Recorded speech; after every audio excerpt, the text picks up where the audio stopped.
Good morning and welcome to Rick's Retirement Journey. Today is Wednesday the 6th of May and I'm currently sitting outside our local library. They're having their monthly book sale today and tomorrow where you get $3 a bag. So just wanted to check in real quick. It's a rainy and gray overcast day, but that's great because I don't feel like paying a water bill just to water my grass when Mother Nature will be more than happy to accommodate the area for a little while. So I'm just kind of hope it's a nice drizzly rain that will deep soak the lawn and just to keep it going. I hope everybody had a great weekend. I hope everybody had a very nice Cinco de Mayo and Taco Tuesday. My wife and I, we did not partake of their festivities. I did go to a book club last night, and on the way there, the two Mexican restaurants that are en route, the parking lots were packed, the traffic was jammed up, and now I know why when I get back home in the early afternoon, I don't go out for the rest of the day. Not only because it was, Cinco de Mayo and Taco Tuesday, but also because it's right there by rush hour, and it was just a little bit crazy. Just trying to get down. I must have hit like the one traffic light must have cycled through at least 5 or 6 times. So, but I finally made it to the bookstore. Pay about 15 minutes to spare. Many of you already know that I work at Books A Million here in Stafford, Virginia. Hashtag Books A Million. BAM Stafford VA on Instagram. And the book that we were reviewing or discussing last night is called Anatomy of an Alibi by Ashley Ellison. I had completed reading the book about a week or so ago. I had taken some notes, downloaded some questions and things like that. And once I got there, we were seated in the biography section, which was pretty nice. They got some comfortable chairs there, and I assisted one of the managers to bring out some additional chairs since we were expecting a few more people. We actually had 7 people there last night, including the moderator, and it was pretty good. And she brought cookies, and that's not the only reason I was there. Not for the cookies, but they were good. But great discussion. There were, out of the 7 people that were there, 3 of them had not read the book, so it was kind of difficult not to do spoilers. So we did not discuss in depth the murder, the murderer, and a few other details that would kind of intrigue those people to want to go out there and purchase the book, which I hope they did. Get a little warm here in the car because it's cool outside. But after that, I just kind of hung around. Come to find out, one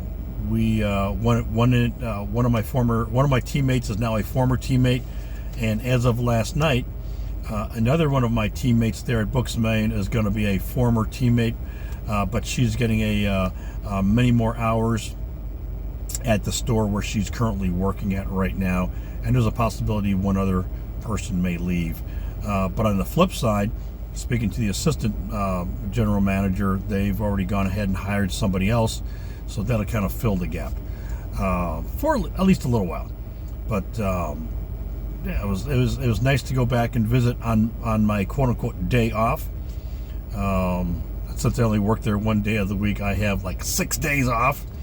I will be there tomorrow morning, and to do what we call truck, or just stocking a lot of shelves and things like that. Let me check the clock. I think it's almost time. Nope, gotcha. I got about 8 more minutes. But other than that, life is great. We had a couple of estimates this week. One for, or actually, I think that was last week. Yeah, we had one last week for a deck edition, and then we had one earlier this week on a Monday to have some maintenance done on the house. So yeah, the price is up there. So my wife and I, we will be discussing today to find out where we will be drawing our funds from, where we have, a good tax advantage, and many of you know what I'm talking about already. But yeah, that's today. Tomorrow, like I said, I work in the bookstore for a few hours. Saturday, nothing really planned. Depending on the weather, I may go out there and do some yard work. And Sunday, of course, is Mother's Day, and we've already got reservations at a local restaurant. I'm just waiting for everybody to RSVP. And there was one more thing I wanted to mention. Oh, my younger son and I, we worked out in the yard. We knocked out the yard work on Tuesday. Was it Tuesday? What's today? Wednesday? No, Monday. Yeah, Monday. And once we were done, we were able to empty out or mix the compost bin contents with the dirt that we had. And this person next to me doesn't know how to park. Hopefully they don't get parked too close so I can still get out of my car. So we kind of got all that stuff mixed up, mixed, and then we went ahead and spread it out in the 2 garden planters that I have there, and in some of the tomato plants, which we haven't planted anything yet because we're waiting till after this weekend to really jump in there in earnest and get things going. So that's pretty much the wrap up for right now. I'll go ahead and post this later along with the review of the books that I picked up at the book sale today, and we'll just go from there. I hope everybody's doing well, and until next time, Rick out. Hey, good afternoon, and welcome back to Rick's Retirement Journey. Yeah, I had spoken earlier this morning that I was heading to the library to participate in their monthly book sale. Success. I only walked away with 1 bag this time, so it didn't hurt the wallet a whole heck of a lot. But let's get started with my haul for today. First book, The Strongest Tribe, War, Politics, and the Endgame in Iraq. Written by a gentleman that I personally know, Bing West. Used to be former Undersecretary of Defense way back when. He's a Marine combat veteran, served as an Assistant Secretary of Defense in the Reagan administration. I've actually had dinner at his house. Really nice person. He actually used to was a government contractor in some of the areas where I worked as well. But this particular book is during the fierce battle for Fallujah, Bing West asked an Iraqi colonel why the arch-terrorist Abu Musab al-Zarqawi had fled in women's clothes. The colonel pointed to a Marine patrol walking by and said, "You Americans are the strongest tribe." In other words, this guy did not want to get caught by the Marines because he knew that we would not only take him into custody, and then he'd probably end up in prison. In Iraq, the United States made mistake after mistake. Many Americans gave up on the war. Then the war took a sharp U-turn. 2 generals, David Petraeus and Raymond Odierno, displayed the leadership America expected, bringing the reader from the White House to the fight in the streets. This remarkable narrative explains the turnaround by U.S. forces. Good book. It came out in 2000. I think about 2000. I should have marked this. About 2008. And I've seen the book, and Bing West has also written other books such as No True Glory, a frontline account of the battle for Fallujah, The Village, Naval Forces and Western Security, the Sea Plan 2000. He was one of the editors for that. Small Unit Action in Vietnam, and The Pepper Dogs. One book that he wrote with a Marine general named Major General Ray Smith, The March Up, Taking Baghdad with the United States Marines. Once again, The Strongest Tribe, about Marines in Iraq, written by a personal acquaintance. And again, like I said, I had dinner at his house. I'll have to tell you that story sometime. It was fun. He lives in Newport, Rhode Island.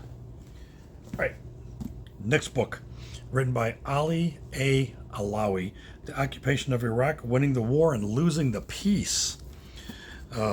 This particular book came out in 2007, and it is about involved for over 30 years in the politics of Iraq. Mr. Alawi was a longtime opposition leader against the Ba'athist regime. In post-Saddam years, he held important government positions and participated in crucial national decisions and events. In this book, the former Minister of Defense and Finance draws on his unique personal experiences, extensive relationships with members of the main political groups and parties in Iraq, and deep understanding of the history and society of his country to answer the baffling questions that persist among its current crisis. And again, yeah, the book's a little bit dated. A lot of things have changed.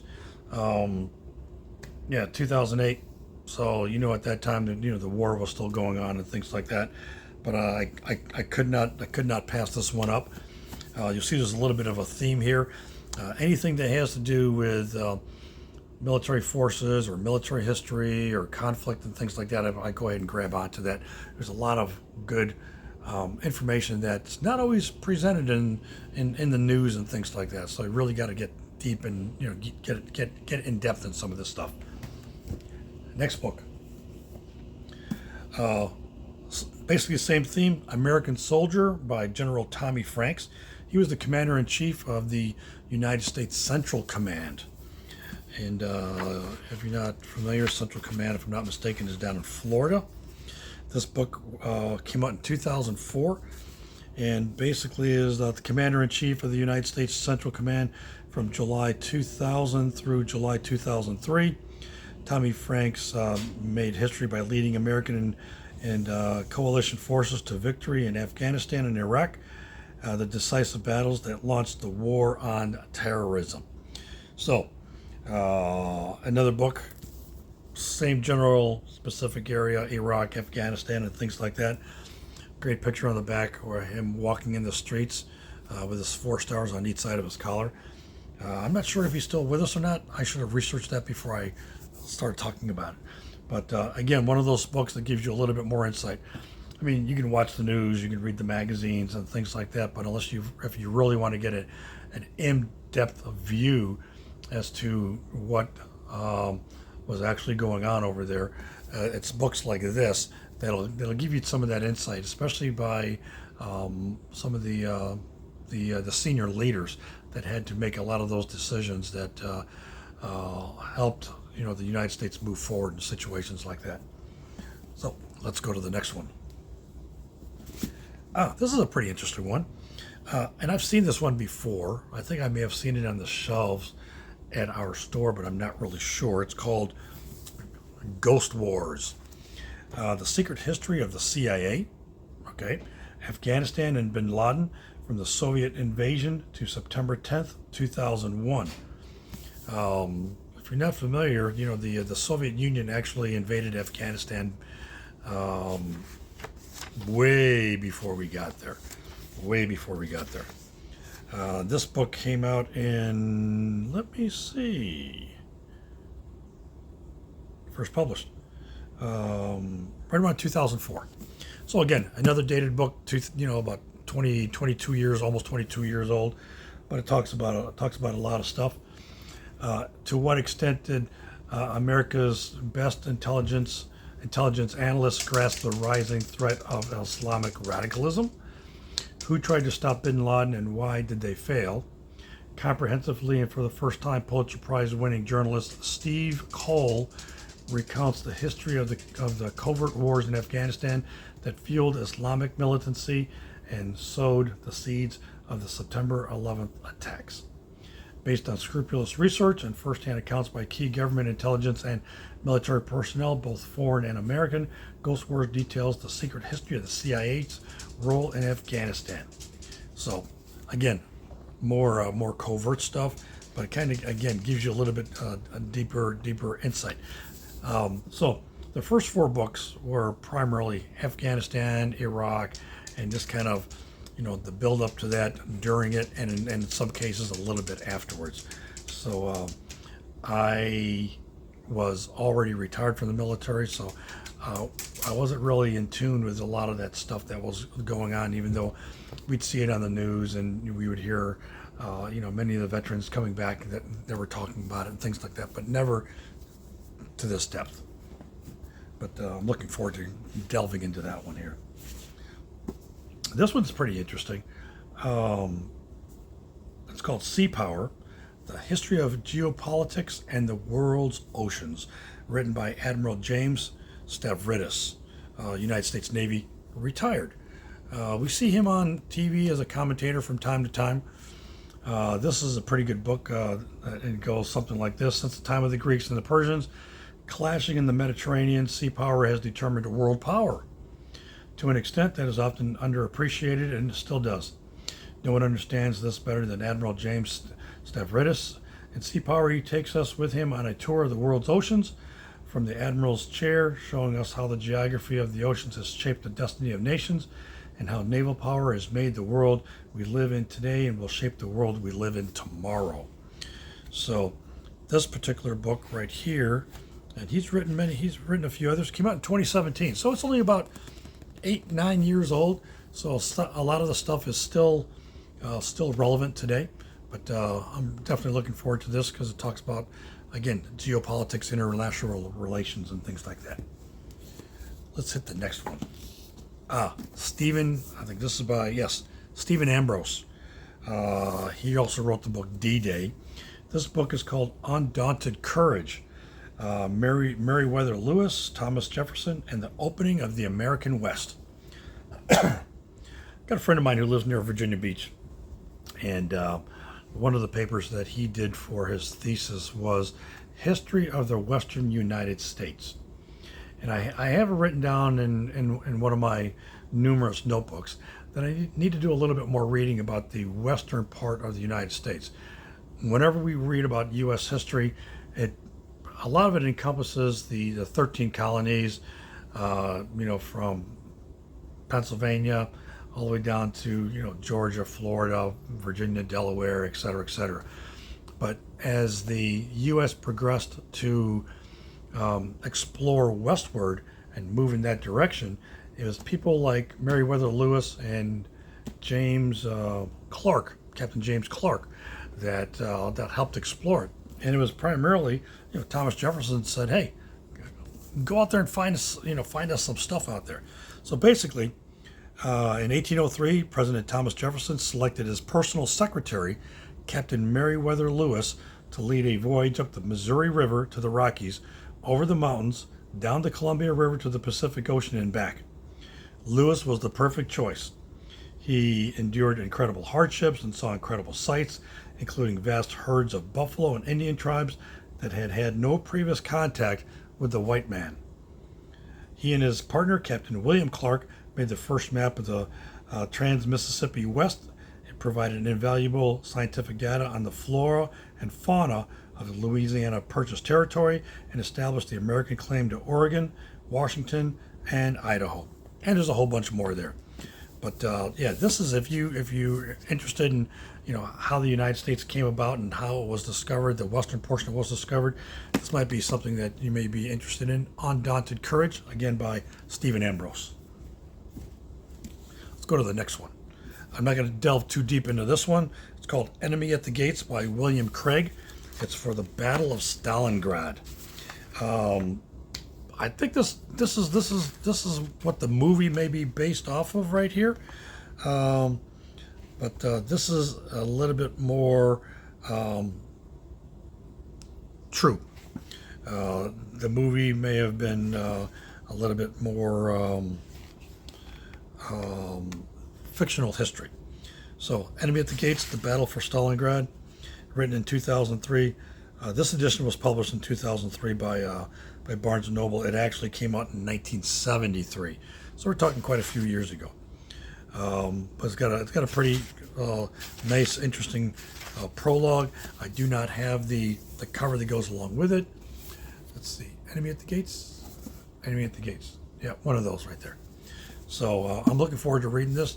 In fact, the print is a little bit larger, which is good for the eyes. So I may delve into this after I finish reading a couple of other books that I've already started. Colin Powell, one of my favorite generals. Started a presidential run way back when, then decided, maybe it's not for me. And I think he was really happy with that decision. Final resting area was in McLean, Virginia, which is just a little bit north of here. But I've read one of his other books before. This book is called "It Worked for Me in Life and Leadership" by Colin Powell. It basically starts out, "It Worked for Me" is filled with vivid experiences and lessons learned that have shaped the legendary public service career of the four-star general and former Secretary of State, Colin Powell. At its heart are Powell's 13 rules, and that's the book I read, 13 rules, such as get mad, then get over it, and also share credit. Basically, share credit where credit is due, which are illustrated by revealing personal stories that introduce and expand his principles for effective leadership, conviction, hard work, and above all, respect for others. So, looking forward to reading this. Again, Colin Powell, in personal opinion, very respected general, even though he was in the Army, but that's okay. But yeah, that one there. A couple of real short books here. This is called Marine Sniper, the explosive true story of a Vietnam hero, 93 confirmed kills, Carlos Hathcock. Legend in Marine Corps lore, but it's actually true. The sniper is the big game hunter of the battlefield, and he needs all of his skills of a woodsman, marksman, hunter, and poacher. He must possess the field craft to be able to position himself for a killing shot, and he must be able to effectively place a single bullet into his intended target. Gunnery Sergeant Hathcock was all of these things. It's from the Marine Sniper. So Charles Henderson is the author, and he also wrote a book called Silent Warrior. And this book originally came out in, let's see, it looks like 1986. Yep, 1986. So if you like Marine history, if you want to read some true history of Marine Corps history, Marine Sniper, I would highly recommend this one. I think I've read this before, but I'm not really sure. I may even have another copy of it. Excuse me. Okay, next one's called SEALs Substrike Operation Emerald Red. Fiction, written by S.M. Gunn. Borders have been redrawn, old enemies have fallen, and new ones have arisen from the ashes to threaten civilization. While the Cold War has ended, it has left in its wake a Russia more unpredictable, more unstable, and more dangerous than ever before. Yeah, that sounds like today, doesn't it? Grigory Rostov, a former commander in the elite Spetsnaz Special Forces, now turned arms dealer, knows how to procure some of the former USSR's most destructive and vulnerable weaponry. So, and it goes on and on. So, looks like it's going to be a pretty quick read, but it is mass market media, as we call it in the book industry. Again, by S.M. Gunn. Looks like it's going to be a good fictional read, maybe along the same lines, maybe Tom Clancy-ish type stuff. Life hacks. Yeah, life hacks. There you go. This one right here said, wouldn't it be nice if there was a way to make life easier? With life hacks, you'll find hundreds of methods that you can start using right now to simplify your life. So I saw this book. Let me tell you, there's a method to my madness. When I go to the book sale, I'll go ahead and I'll pick an area, I'll put down my bags, and I'll look on the shelves, and I'll grab all the books that I'm really interested in gathering or in taking home. So once I've gone through the shelves a couple of times and I see no more books that I'm interested in, I'll go over to the pile that I have and I'll kind of start sorting them out. Yep, I definitely want this book. Yeah, I'll kind of think about it and says, no, I'm going to put these back on the shelves. I ended up putting about 6 or 7 or 8 books back on the shelf that I really, didn't push me over the line to be able to, gather and bring home. Life Hacks was not one of those books. I kept this book. And it's pretty easy. I mean, you can go through here. Each one of these life hacks is numbered. And I was just kind of paging through, as we bibliophiles do from time to time. I came upon number 417. The gel from an Advil liquid gel will cure a pimple almost immediately. Oh, really? Okay, that's pretty interesting. How about this? If you accidentally oversalt a dish while cooking, drop a peeled potato into the mix. The potato will absorb the excess salt. That could be very, very useful right there. And let me just kind of page through here. Friend that got the blues, make them a package of cookie dough Oreos by replacing the cream filling of an Oreo with cookie dough, and they will instantly feel better. Oh, really? Okay. Keith Bradford is the author. Adams Media was the publisher.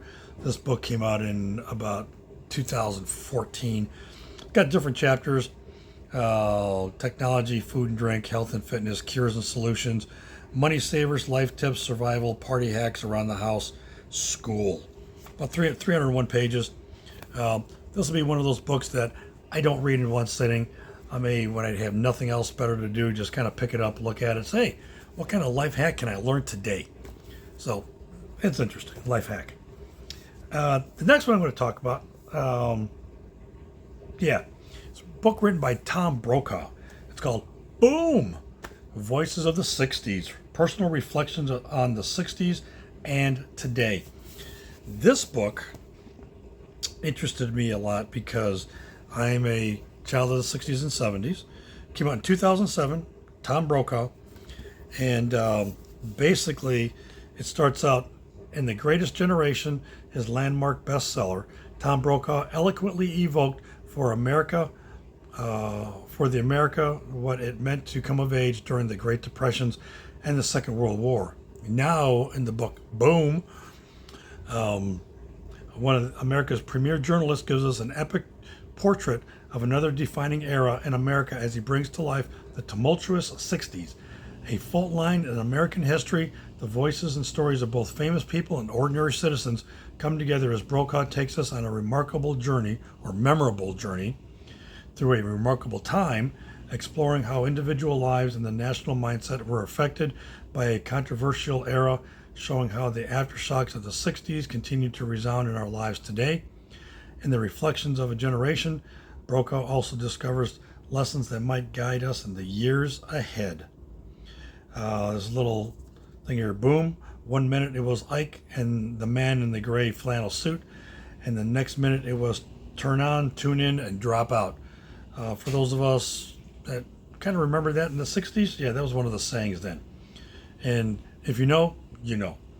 While Americans were walking on the moon, Americans were dying in Vietnam. Nothing was beyond question, and there were far fewer answers than before.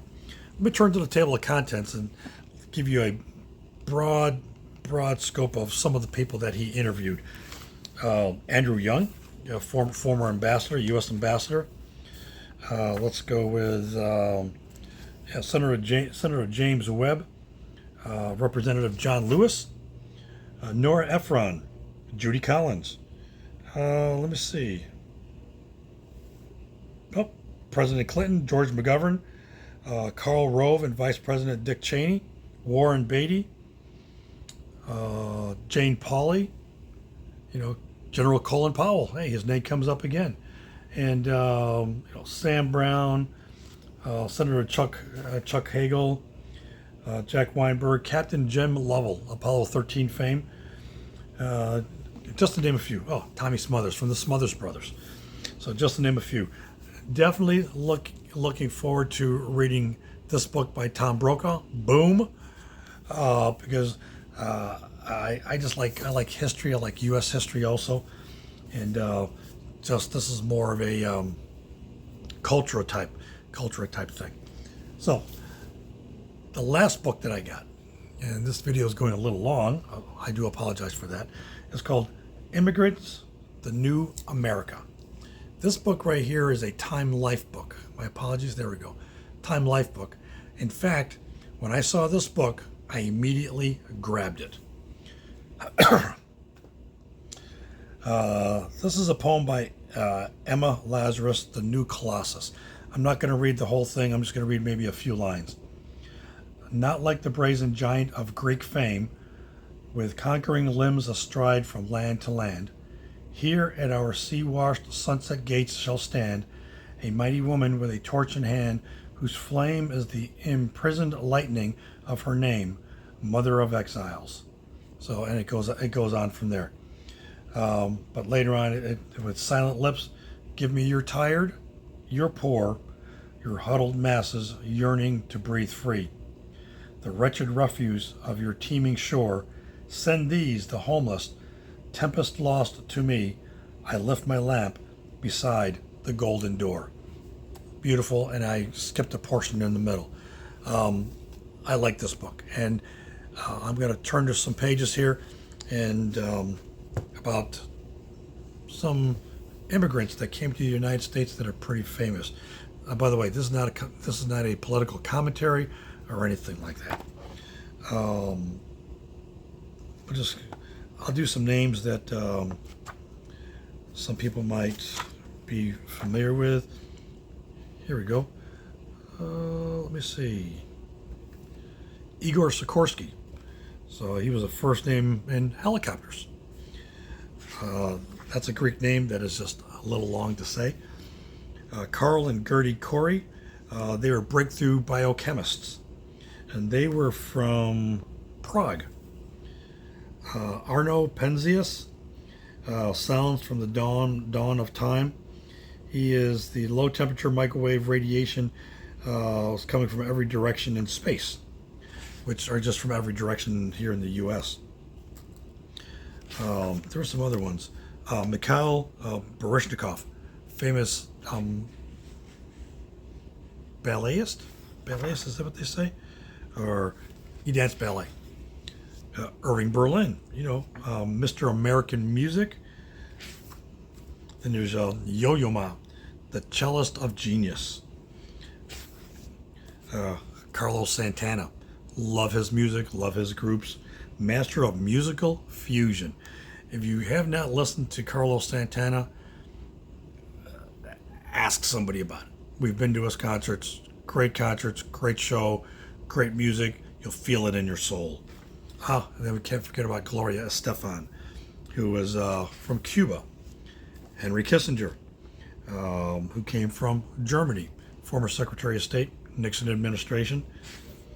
Madeleine Albright, John Sciliscavili, Tom Lantos, Mario Andretti, Roberto Clemente, Chichi Rodriguez, and the name goes on and on and on. For you basketball fans, Patrick Ewing, guess where he was from? Put it in the comments. I'm not going to tell you here. So, good book. Yes, it's a good book. So, that's all I got for now. I got another video coming up here pretty soon, and I'll go ahead and cover something else later.